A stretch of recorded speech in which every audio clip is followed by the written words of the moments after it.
Aujourd'hui, nous sommes à Strasbourg pour cette première journée 2017 de l'amélioration continue qui est consacrée à la digitalisation et de savoir si cette digitalisation va révolutionner le médicament. Donc la première question qu'on va se poser quand on parle de digitalisation, c'est pas de la mettre en place, ça devient presque évident, mais comment allons-nous faire pour avoir des processus qui soient robustes et pérennes? Comment allons-nous nous organiser?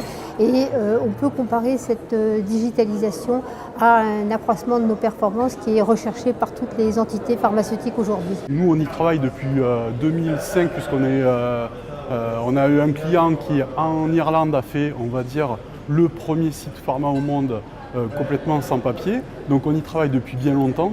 On pensait que ça allait s'accélérer dans les années 2005 et en fait, finalement, ça ne s'est pas tant accéléré que ça. Je pense que les gens, les mentalités n'étaient pas prêtes. Je dirais que maintenant, tout le monde est prêt et intègre ça. Il reste encore beaucoup de travail à gérer, à changer de mentalité. Il y a la notion de driver au départ, à savoir 3 drivers principaux, la notion de productivité, la notion de qualité et la notion de capitalisation du savoir-faire pour l'entreprise. Et ensuite, les éléments qui peuvent être plus à prendre en compte dans le déploiement, notamment la notion de gestion du changement et les freins que peuvent apporter également la digitalisation comme une perte de flexibilité, puisque l'objectif, ça va être de cadrer l'exécution des opérations et une perte également de flexibilité dans l'adaptation du système dans le futur par rapport à une solution papier. Utiliser cet outil digital, c'est de révolutionner la manière dont sont faits les médicaments, toujours très empirique actuellement. Très peu efficace, j'aimerais dire, avec un nombre impressionnant de molécules qui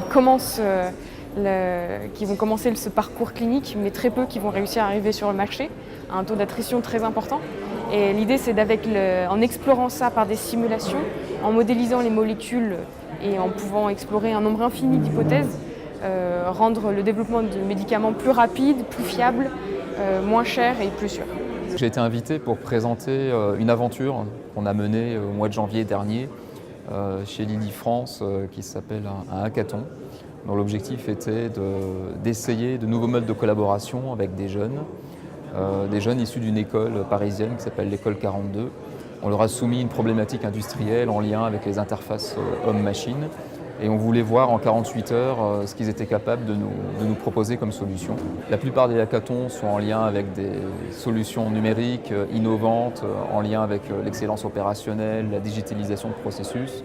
Donc le hackathon qu'on a vécu s'inscrivait bien dans cette journée où on est venu présenter comment des nouvelles technologies et des nouvelles manières de fonctionner pouvaient aider demain à davantage intégrer et digitaliser nos processus pour le bénéfice du fonctionnement de l'entreprise. La digitalisation et notamment la digitalisation de la formation aujourd'hui semble être donc une solution qui est mise en place par plusieurs entreprises et notamment l'entreprise pharmaceutique. Et je pense que c'est quelque chose d'inévitable pour le futur. Les avantages d'une digitalisation, c'est que les modules de formation peuvent être adaptés aux besoins de chaque employé de manière individuelle. Dans l'entreprise pharma, la digitalisation présente des avantages aussi en ce qui concerne en fait, la réalisation d'environnements dans lesquels en fait, l'opérateur, donc l'employé, peut se former à des situations contraignantes. Finalement, la sérialisation, c'est la connexion de tous les acteurs de la santé. Et en tous les cas, c'est ce que propose Digital CSP, puisqu'on connecte à la fois les CMO, les usines, les grossistes, les établissements de soins publics et privés, les grossistes répartiteurs, les pharmaciens et le patient par le NFC. Ça permettrait de passer le pas de la digitalisation justement en utilisant le NFC, en atteignant le parcours patient avec des boîtes connectées qui amènent de l'information jusqu'aux patients, jusqu'aux professionnels de santé. La digitalisation et le numérique aujourd'hui sont des nouvelles technologies qui effectivement nous permettent de mieux envisager l'amélioration et la qualité de vie de l'ensemble des patients chroniques et particulièrement des diabétiques. Et nous savons bien qu'il faut aujourd'hui, pour pouvoir progresser dans toutes ces nouvelles technologies, poser la question aux patients. Quels sont leurs besoins, quelles sont leurs attentes et comment nous pouvons co-construire des réponses à ces besoins et à ces attentes-là.